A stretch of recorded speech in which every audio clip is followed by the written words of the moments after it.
오늘은 하나님 말씀 우리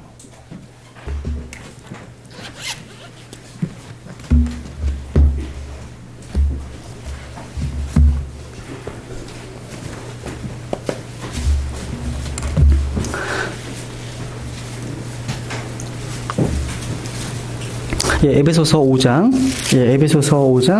14절 한 구절만 우리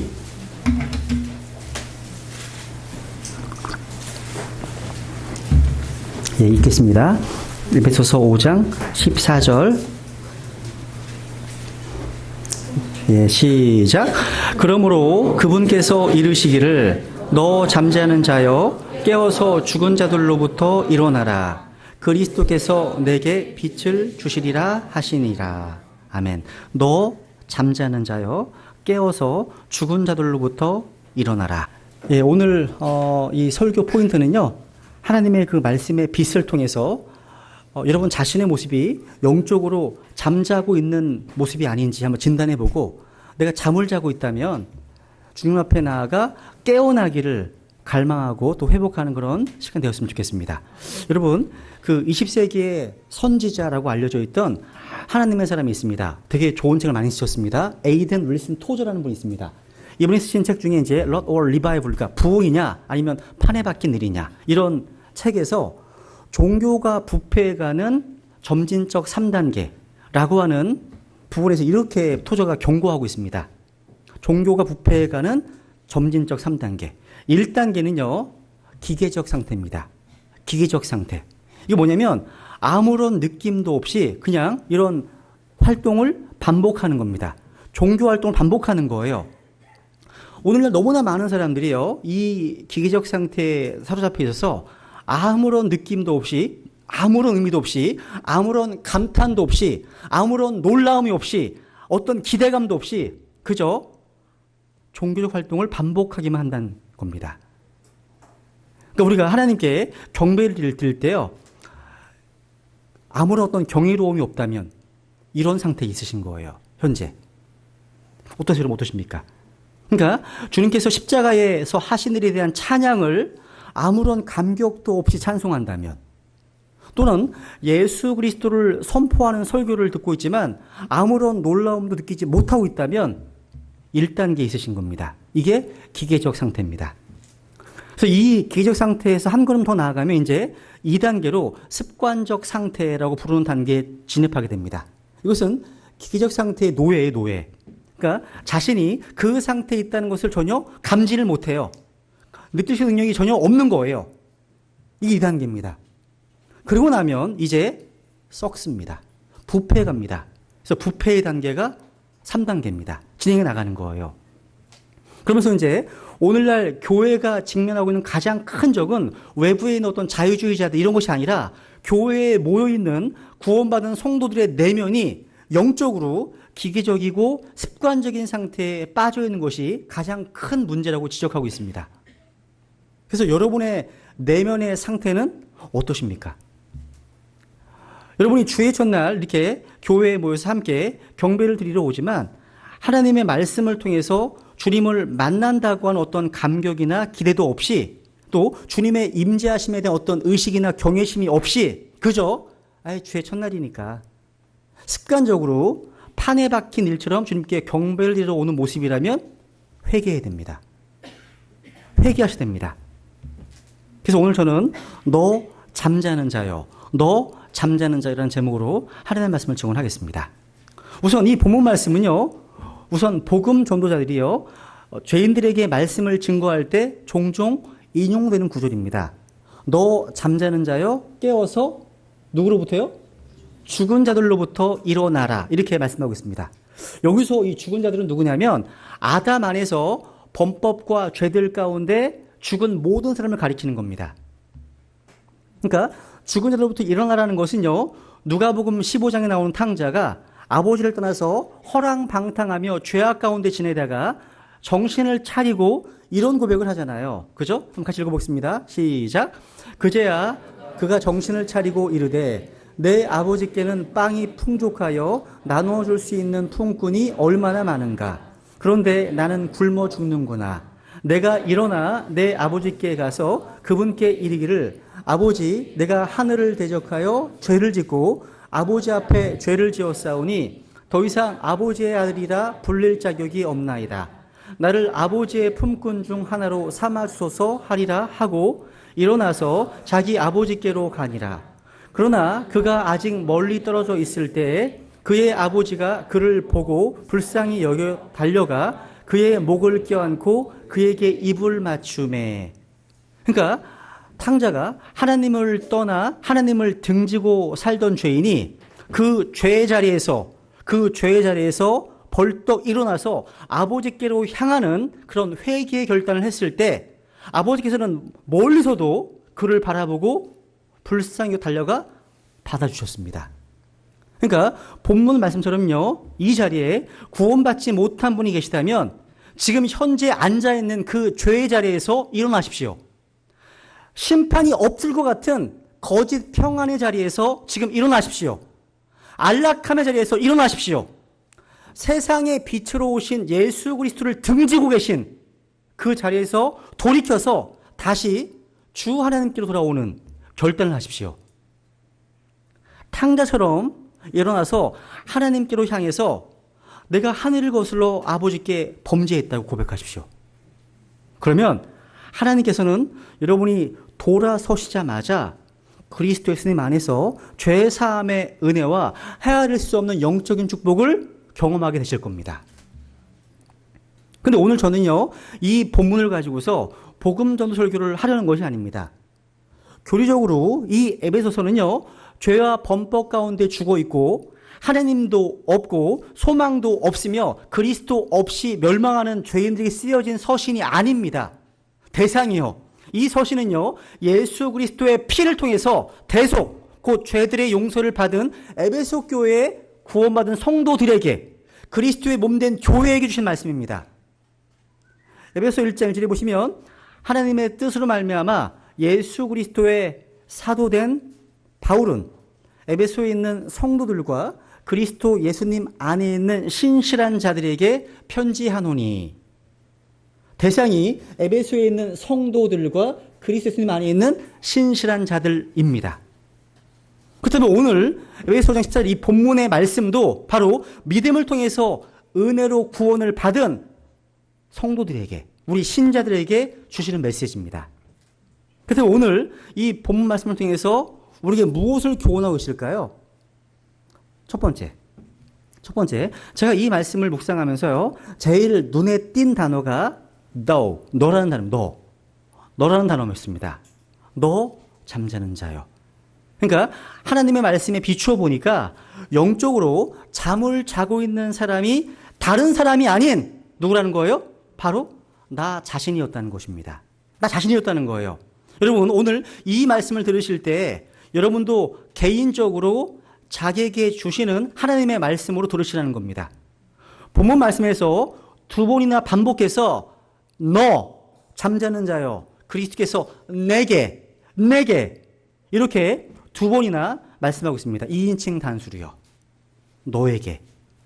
여러분, 보통 설교자가요, 이 강단에서 하나님 말씀을 선포하면 그 말씀을 듣고 있는 성도들이 각자 자기 자신을 그 말씀 앞에 비추어 보고 자기에게 개인적으로 적용을 해야 되는데, 그 말씀을 들으면서 다른 사람들을 생각하고 다른 사람들을 판단하면서 자신이 아닌 다른 사람들에게 적용하고 있는 모습을 가끔 보게 됩니다. 여러분, 성경 읽을 때도 마찬가지예요. 이 말씀을 읽으면서요, 먼저 자신을 그 말씀의 빛에 비추어 보고 자기의 생활에 적용해야 됩니다. 우리는 모두요, 하나님 앞에서 각자 심판을 받게 됩니다. 각자입니다. 여러분, 복음 전할 때도요, 가끔 믿지 않는 분들과 상담할 때도 특히 이제 죄에 대해서 하나님 앞에서 우리의 죄악된 모습을 이제 성경에 비추어서 쭉 증언하고 있다 보면요, 이분이 이런 반응을 보여요. 야, 이거 진짜 막 고개를 찢으면서 그 인간이 들어야 된다고 막 자기는 속 빠지는 경우를 보게 돼요. 그런 분들은 구원받기 무척 어렵습니다. 이게 뭐냐면요, 여러분, 하나님께서는요, 여러분이 그럴 줄 미리 아시고 너 잠자는 자여. 그리스도께서 너에게 빛을 비추신다. 이렇게 강조하고 계신 겁니다. 너에게요. 여러분 사무엘하 12장에 보시면요. 다윗이 우리아의 아내 밧세바와 간음을 했습니다. 그리고 그 남편 우리아를 죽게 했죠. 근데 그 죄에 대해서 하나님께서는요. 나단 대언자를 보내셔서 하나님의 말씀을 하셨습니다. 그때 나단 대언자는 죄를 지은 사람은 바로 이렇게 얘기합니다. 한번 나단이 다윗에게 이르되 왕이 그 사람이니이다. 이게 영어로 보시면 Thou art the man. 당신이 바로 그 사람이라고 언급되어 있습니다. 왕 앞에서 당신이 바로 그 사람이라고 이렇게 선포하는 내용이 납니다. 그러니까 하나님을 대신해서 말씀을 선포하는 대언자가 당신이라고요. 이렇게 지적하는 겁니다. 우리는요 하나님의 말씀을 들을 때 여러분 혹시 니고데모 같은 그런 반응을 보일 때가 있어요. 그러니까 니고데모가 밤에 은미로 예수님께 찾아옵니다. 근데 니고데모가 예수님께 찾아와서 이렇게 얘기를 하잖아요. 우리가 당신은 하나님께로부터 오신 선생일 줄 아나이다. 고백합니다. 누가요? 우리가 내가가 아니야. 아이가 아니라 우리래 우리. 그러니까 내가 그렇게 믿는다고 고백하지 않고 우리가라고 말함으로써 나 자신의 모습을 그 우리 속에 뭐 하는 거예요? 그렇죠. 감추고 있는 거예요. 오늘날 여러분 인터넷상에서 자기 이름 안 밝히잖아요. 익명성대 숨고 계시잖아요. 막 쓰려고. 아마 저희 그 카페는 지금 익명성으로 안 돼 있죠. 그죠? 다 온라인 공개를 했잖아요. 그죠? 그러니까, 근데 예수님께서는 이런 니고데모에게 이렇게 반복해서 얘기를 하십니다. 진실로 내가 너에게 이르노니. 또 진실로 내가 너에게 반복하십니다. 직선적으로 말씀하셨습니다. 때로는 하나님의 말씀이 직선적으로 들릴 수 있어요. 너에게 이렇게 해요. 필요할 때가 있다는 겁니다. 그러니까 우리는 하나님의 음성을 각각 개인적으로 듣고 적용해야 합니다. 구원도 여러분 각자 개인적으로 받아야 하는 것처럼 이 말씀을 들을 때에도요. 나와 하나님과의 1대1의 개인적인 관계 속에서 들어야 합니다. 이게 중요한 겁니다, 여러분. 또 여러분 하나님께서요. 저에게 주시는 말씀이 있고 여러분 각자에게 주시는 말씀이 있을 겁니다. 하나님은 지금도 이 살아있는 하나님의 말씀, 하나님께서 술 불어넣으신 이 생명의 말씀을 통해서 지금도 말씀하고 계십니다. 그분은 말씀하신 하나님이십니다. 사람이 빵으로만 살 것이 아니요 하나님이 예상하는 모든 말씀으로 살 것이라. 여러분 저와 여러분 안에 동일한 기름 부음이 있습니다. 그래서 우리를 친히 가르치고 계십니다. 그러면 우리는요 혹시 이 무오한 교과서인 이 성경에 충실하기보다는 무오하지 않는 다른 무엇인가에 더 의지하고 있습니다. 저부터 그렇습니다. 여러분 이 사무엘 김 목사님 지적하신 것처럼요 성경을 읽다 모르는 것이 나오면 어떻게 돼요?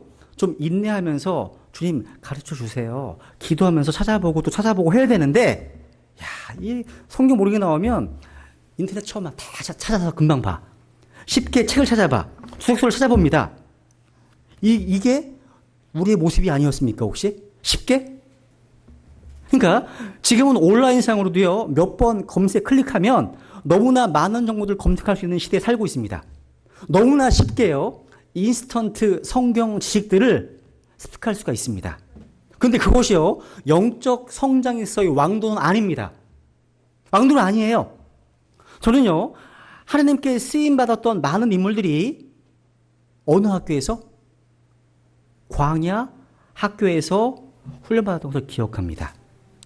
광야는요 하나님과 그분의 음성 이외에는 의지할 거라고는 아무것도 없습니다. 오직 하나님 한 분뿐이었습니다. 이 광야의 학교를 통과하는 데 있어서 그런 다른 참고 도서들이 우리의 믿음에 방해가 될 때가 있습니다.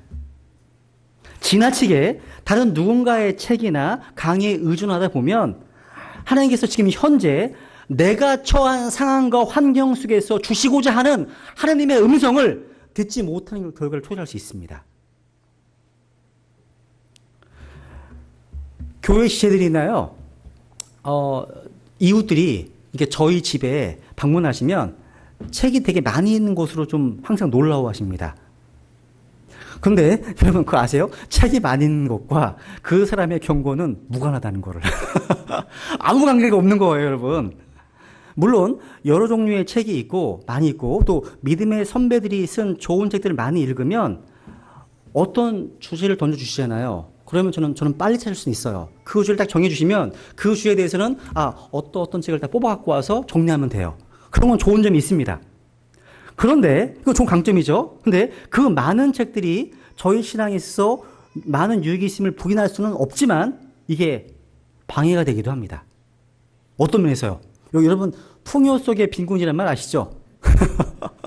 그런 책들을요 많이 접하다 보면 하나님의 말씀을 접하는 시간이 점점 줄어듭니다. 저에게 실제 그런 일이 그렇습니다. 사실 오히려 쉽게 손쉽게 지식을 얻을 수 있는 참고서들에 더 의지하게 되고 더 익숙해지는 거예요. 사실 오후에 하는 내용도 그런 믿음의 선배들이 쓴 글들을 제가 보고서 정리한 것뿐입니다. 제가 독창기로 만든 게 아니에요. 그래서 그로 인해서요 저 개인적으로 말씀하시는 하나님의 음성을 잘 듣지 못할 수 있다는 그런 약점이 있습니다. 그런 문제가 있다는 거예요. 여러분 이 기록된 말씀이 지금도 하나님의 입에서 나오는 살아있는 권능의 말씀이라고 믿으신다면 그 어떤 주석서보다 그 어떤 경건수석보다도 성경을 더 높이시고 이 성경 말씀에 더 많은 시간을 투자하시길 바랍니다. 여러분 다들 경험해 보셨을 거예요. 하나님께서요 이 성경을 통해서 나에게 어떤 해답을 주실 때 말씀을 조명해 주셨을 때 그 기쁨과 희열은 이루 말할 수 없습니다. 제가 설교를 할 때도요 제가 성경을 통해서 뭔가 깨닫고 기쁨을 누리잖아요. 여러분이 알아보십니다. 어떨 때는 뭐 남의 거 다 인용해가지고 짬뽕 만들어가지고 죽을 수도 있지만 여러분들이 뭐 말은 잘 못하신다 하더라도 귀는 무지 예민하십니다. 금방 캐치하시더라고요. 또 죽을 쓰시는구나. 금방 아시잖아요. 그죠? 맞습니다. 그러니까 저는 지금도 살아계셔서 여러분들의 형편과 사정에 맞추어서 우리 각자에게 성령님께서 그 세미한 음성으로 들려주시는 그 말씀을 듣고 싶습니다. 그런 것들로 서로 자주 교제하기 바랍니다. 그런 것들로요. 누가 이렇게 얘기하더라. 누가 저렇게 얘기하더라. 카더라. 이게 말고 지금 현재 여러분 각자에게 주시는 그런 하나님의 음성을 들을 수 있을 때 거기에 힘이 있고 거기에 확신이 있는 겁니다. 힘이 있어요.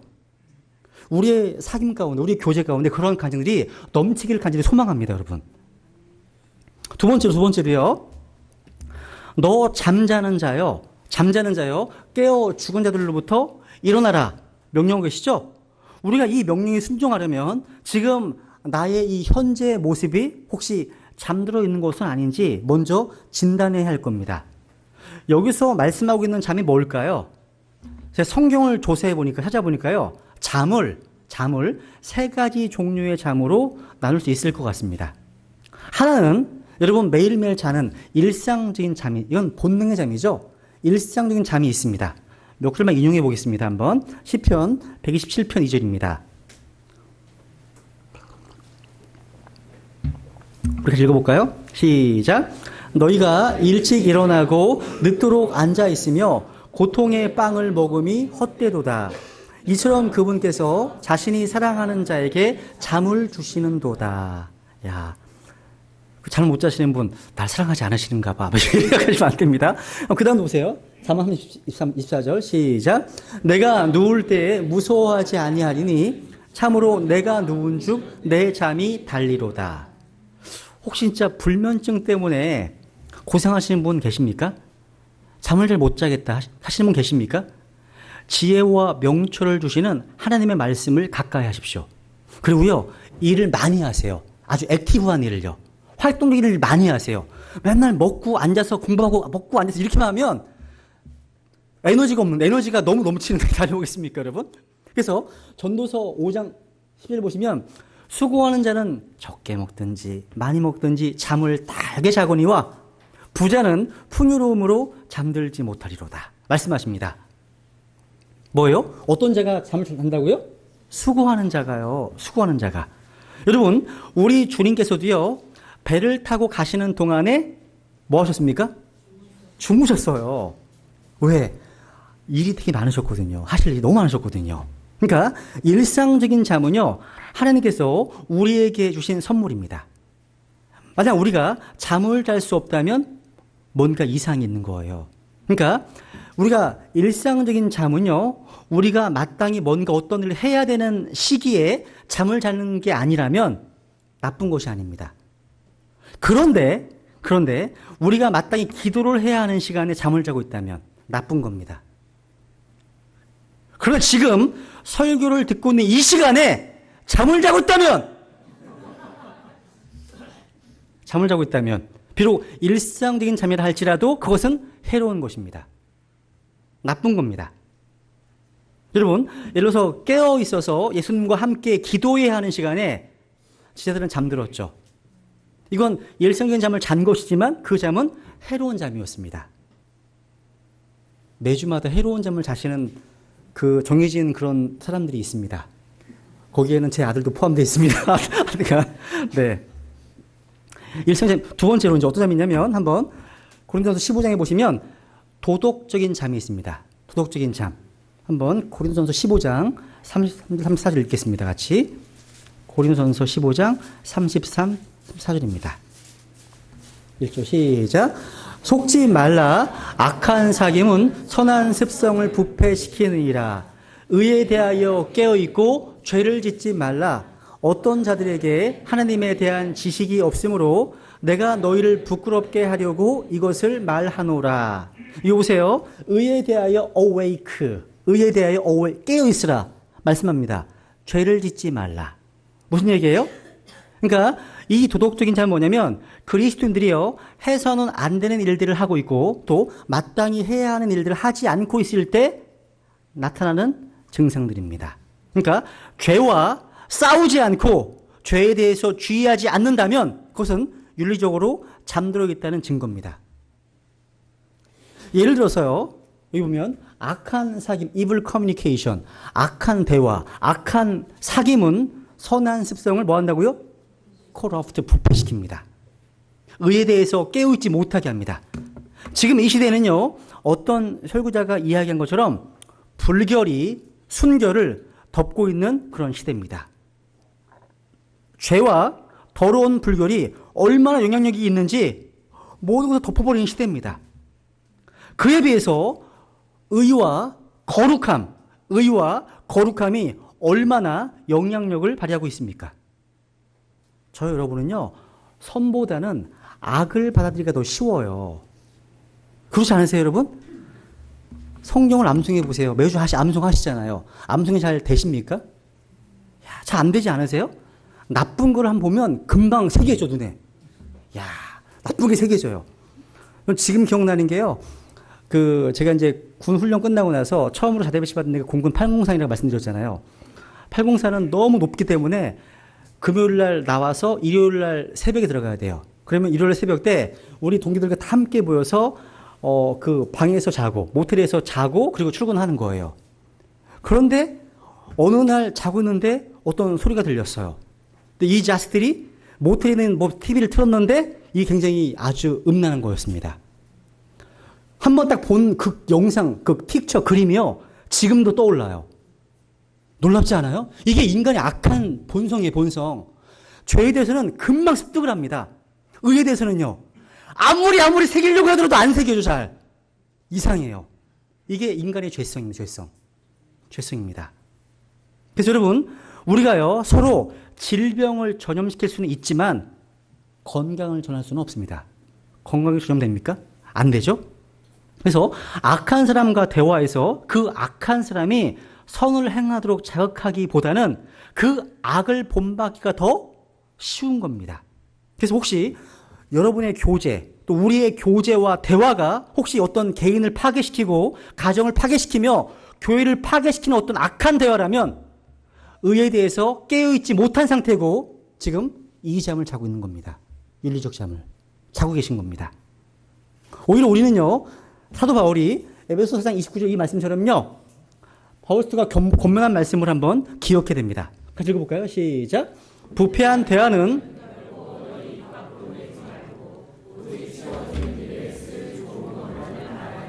그것이 듣는 자들에게 은혜를 끼치게 하라. 하나님의 명령입니다. 부패한 데야, 썩은 데야, 콜랍스, 부패한 데야는 결국 내지 말라. 말씀하십니다. 그러니까 우리 입에서 나가는 대화는 부패하고 악한 대화가 아닌 듣는 자들에게 은혜를 끼치고 그들의 믿음을 세워주고 가정을 세우고 교회를 세워주는 대화가 되어야 됩니다. 하나님 명령입니다. 그렇다면 우리가 의에 대해서 깨어 있는 겁니다. 세 번째 잠이 있어요. 세 번째 잠. 세 번째 잠. 영적 잠이 있습니다. 영적인 잠. 오늘 본문이 여기에 해당합니다. 여러분, 에베소 교회는요, 신약 성경에 나오는 훌륭한 교회들 가운데 하나의 교회였습니다. 이 말씀은 교회에 구원받은 성도들에게 주신 메시지입니다. 근데 에베소 교회 성도들 가운데 어떤 사람들은 잠자는 상태에 있었습니다. 그래서 성령님의 조명을, 그 빛을 받지 못하고 있었던 것입니다. 여러분 잘 들어보세요. 어떤 목사님이 이렇게 얘기하셨습니다. 제가 마음이 많이 와닿습니다. 인용해 드릴게요. 영적으로 잠자고 있으면서도 정신적으로 또 신체적으로 깨어 있을 수 있습니다. 영적으로 잠자고 있으면서도 지성적으로는 깨어 있을 수 있습니다. 영적으로 잠자고 있으면서도 교리적으로 신학적으로는 깨어 방심하지 않을 수 있습니다. 오늘날 교회에 많은 다툼과 분열이 생기고 문제가 발생하는 이유는 교리적으로, 지성적으로, 신학적으로, 정신적으로는 깨어있지만 영적으로 잠들어 있는 사람들이 교회를 주관하고 교회의 의사결정을 좌지우지하기 때문이라고 말했습니다. 이거 굉장히 중요한 말이에요, 여러분. 혹시 이 자리에 나와 말씀을 들으시는 여러분의 모습이 혹시 영적으로 잠들어 계신 분이 안 계십니까, 여러분? 그런 모습 아니십니까, 혹시? 지성적으로는 깨어 있어요. 교리적으로도 깨어 있어요. 신학적으로도 깨어 있습니다. 경계하고 있어요. 그런데 영적으로는 지금 잠을 자고 있는, 그럴 수 있다는 말입니다. 저는 이 말씀이요, 이 목사님 하신 말씀이 참 의미심장한 말이라고 생각합니다. 이 영적인 잠은요, 성경에 보니까 죄에 대한 하나님의 심판일 수 있습니다. 이 잠은요, 한번 이사야서 29장을 보겠습니다. 그러니까 여기서 언급되고 있는 잠은요, 교리적으로 하나님께서 이스라엘 민족에게 주시는 영적인 잠입니다. 먼저 바울은 로마서 11장 8절 볼게요, 한번. 로마서 11장 8절에서 이렇게 말씀하고 있습니다.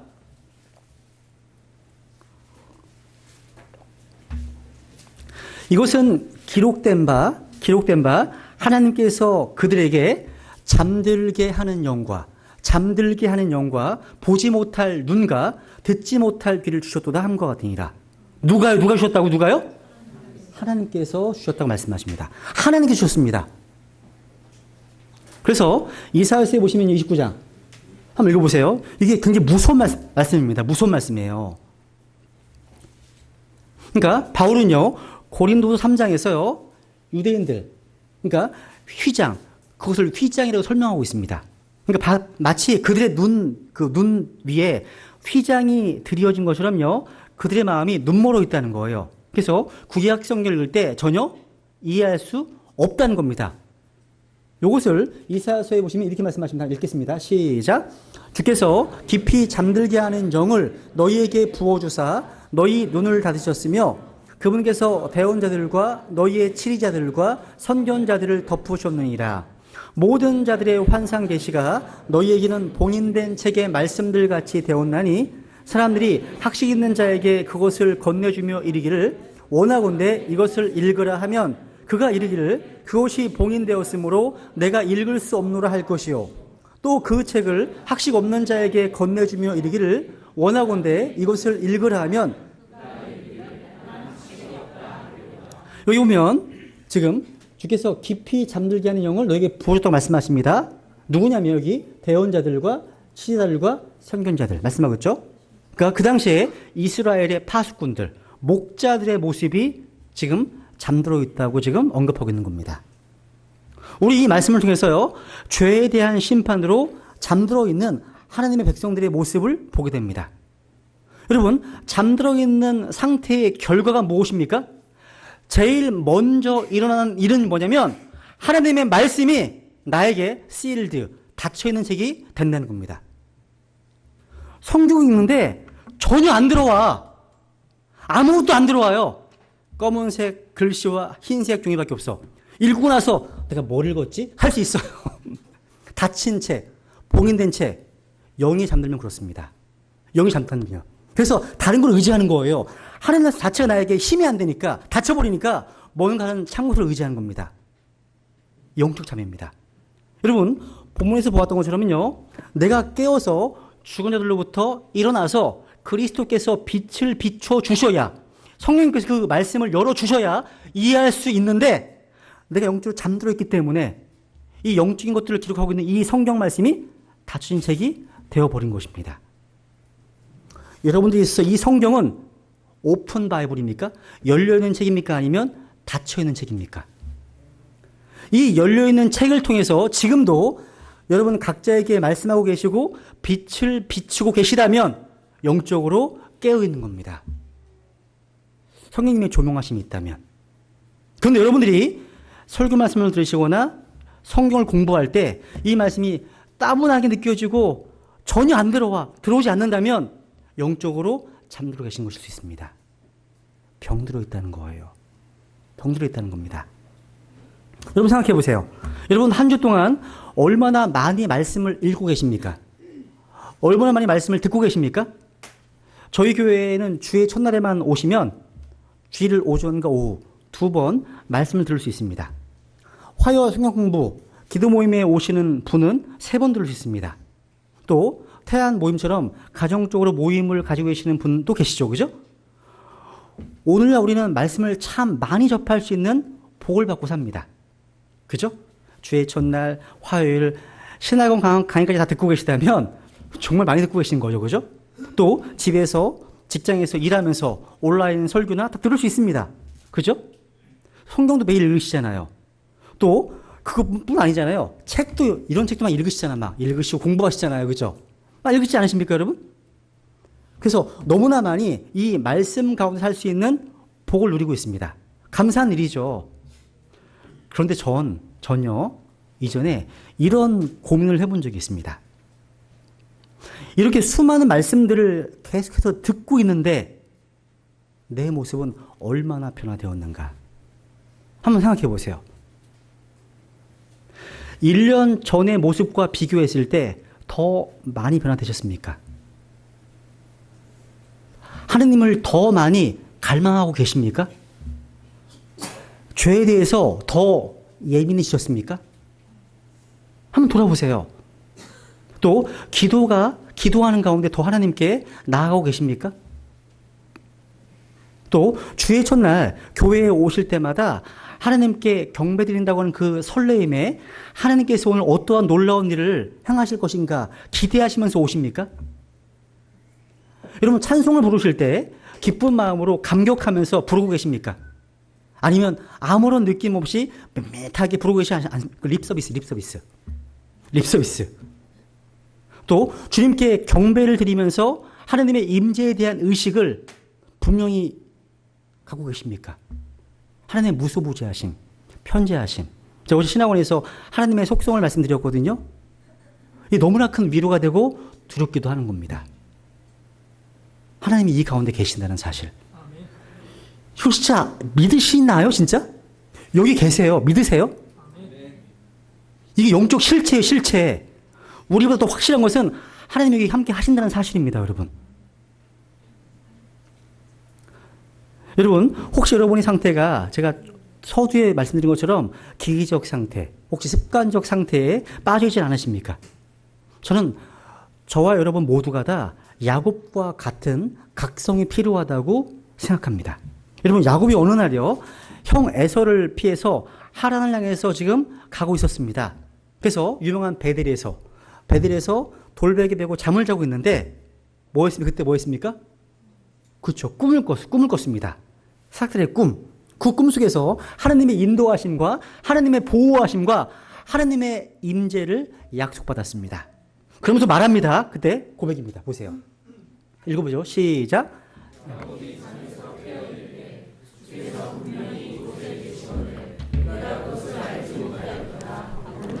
이에 이르되 두렵도다 이것이요 이곳은 다름 아닌 하나님의 집이요 이곳은 하늘의 문이로다 하고.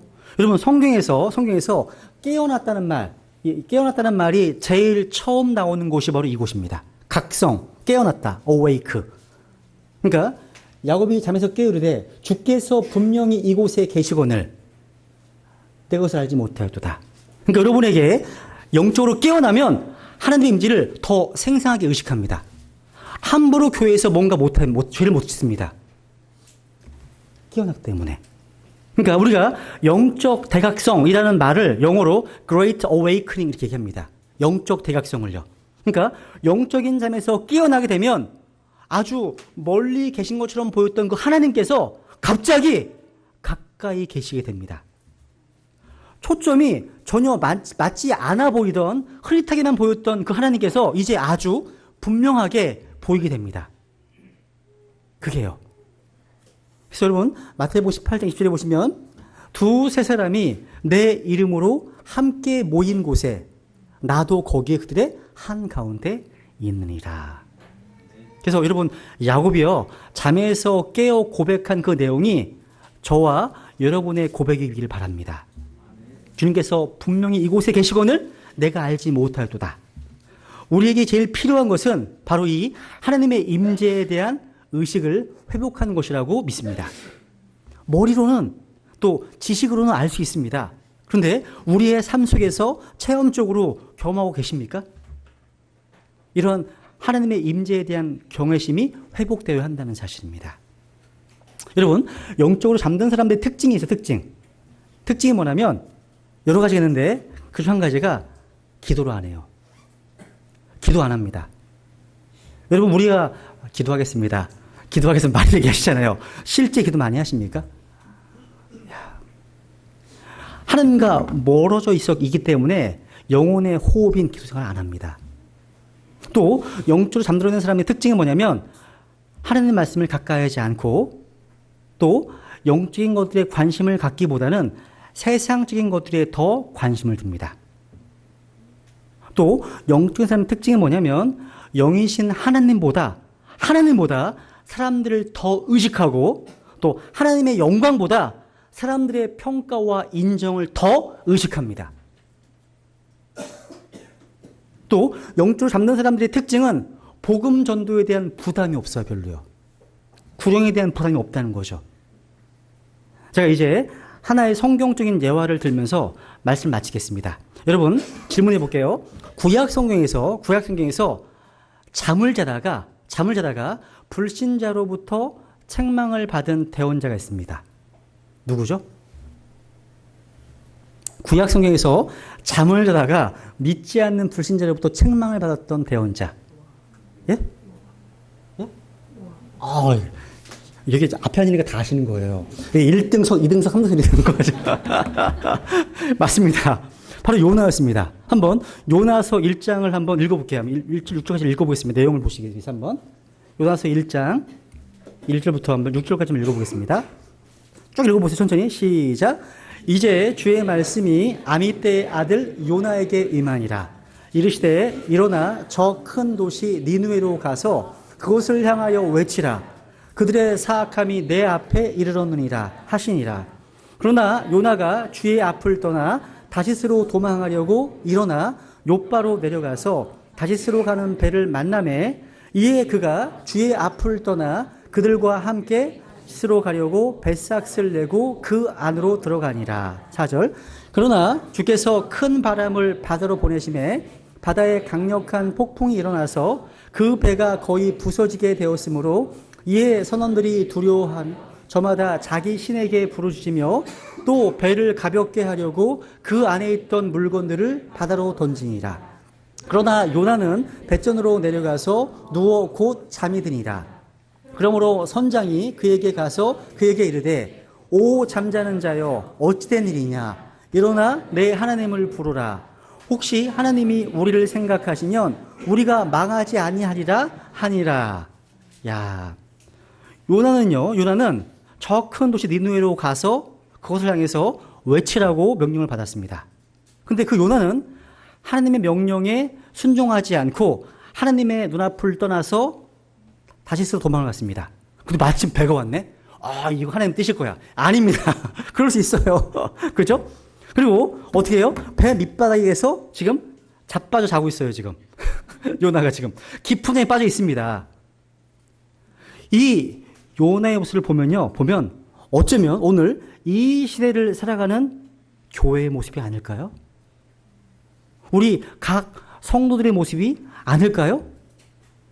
어쩌면 요나는요, 바로 요나의 그림자일지 모릅니다. 근데 여기 보세요. 6절에 보니까요, 잠든 요나를 깨우는 사람이 요나의 동료 어떤 신자가 아니라 믿지 않는 불신자였던 선장임을 알 수 있어요. 선장. 아주 흥미롭지 않아요? 신자가, 성도가 믿지 않는 자를 깨우는 게 아니라 믿지 않는 불신자가 신자를 깨우고 있는 역설적인 장면 한번 생각해 보세요.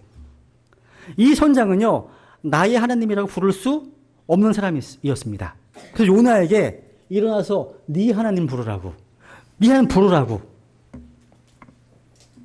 그러면서 그는 불신자였습니다. 지금 큰 폭풍으로요, 배가 파손할 지경에 이르렀습니다. 사람들은 저마다요, 생명의 위협을 느끼게 되니까 자기 신들을 부르면서 절박하게 기도하고 있습니다. 절박하게요. 거짓된 신들 앞에서 호소하게 있을 망정, 그들은 뭐하고 있습니까? 그래도 기도하고 있었습니다. 그런데 하느님의 대언자 요나는 뭐하고 있습니까? 잠자고 있었습니다. 잠자고. 세상은 기도하고 있는데 성도는 잠들어 있습니다. 세상은 촛불을 들고 집회를 열며 먼 길을 부르짖고 있는데 교회는 잠자고 있습니다. 교회는요. 아무도 이 선장과 선원들은 요나를 흔들어 깨우면서 이렇게 말하고 싶어 했을지도 모르겠습니다. 당신은 깨어나야 합니다. 그리고 우리를 위해서 기도해야 합니다. 당신 하나님을 불러서 우리를 구원해 주십시오. 아마 이렇게요. 여러분, 이와 동일한 소리가 우리의 귓전에 들려오고 있지 않습니까? 지옥에 있는 그리스도 없이 멸망한 혼들이 자기가 사랑하는 가족들만은 여기 와서는 안 된다는 그 부르짖는 그 소리가 들리지 않으십니까? 우리가 믿지 않는 자에게 전도했을 때요, 우리가 전하는 복음에 냉담할지 몰라요, 그들이요. 근데 먼 날 갑자기 그들의 삶에 커다란 폭풍우가 휘몰아칠 때 믿는 저 여러분을 다시 찾아 도움을 청할 수 있습니다. 세상은 우리에게 지금 도움을 호소하고 있습니다. 세상은 지금 우리의 기도를 요구하고 있습니다. 근데 문제는 교회가, 우리 성도들이 잠들어 있다는 것입니다. 여러분 잘 보세요. 이 폭풍우가 왜 일어났습니까? 폭풍우가 왜 일어났습니까? 여러분, 이 세상에서 일어나고 있는 온갖 폭풍의 원인은 이 세상의 죄 때문만은 아니라고 말할 수 있습니다. 누구 때문입니까? 그렇습니다. 요나서 1절 보시면 하나님의 백성들의 순종하지 아니함과 나태함 때문에 폭풍우가 임했습니다. 원인이 누구에게요? 우리에게. 또 이 세상에 그리스도 없이 멸망하고 있는 수많은 혼을 보면서도 그것을 안타까워하지 못하고 그 혼을 위해 기도하지 못한 영적으로 잠들어 있는 하나님 백성들 때문에 이 세상의 폭풍우는 아주 더 거세지고 있는 것이 아닐까요? 잘 들어보십시오. 세상이 우리를 깨우고 있는 그 소리를 들어보십시오. 그 소리 들리지 않으십니까? 그리스도인들이요, 하나님의 백성들이요, 학생과 청년들이요, 하나님의 자녀들이요, 깨어 일어나십시오. 우리가 죽게 되었습니다. 생명의 위협 가운데 있습니다. 우리를 위해서 기도해 주십시오. 우리에게 생명의 복음을 전해 주십시오.